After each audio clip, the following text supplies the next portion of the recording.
So hello everyone, welcome back to my channel. हे बघा guys, आपलं शेत ते गहू खूप मोठे झालेत आता. हे बघा, खूप मोठे झालेत गहू आता.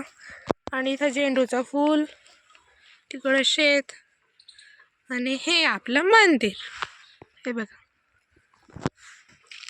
चला तर आपण डायरेक्टली मध्ये जाऊ. आपले हनुमान बाबा, जय श्रीराम, जय हनुमान. हे बघा, हनुमान बाबा की जय. आणि हे इकडे ते आहे, ते पहिल्यांचे नंदीदेव म्हणतात. आणि काल आम्ही इथे लावलंय तुळशी आणि गणपतीचं फूल. हे आपले झेंडू. हे बघा, हे झेंडू किती छान आहेत ना. असं वाटतं यांना तोडूच नाही, असंच राहू. बघा, इकडे पण तो मुलगा आहे पाणी भरणं.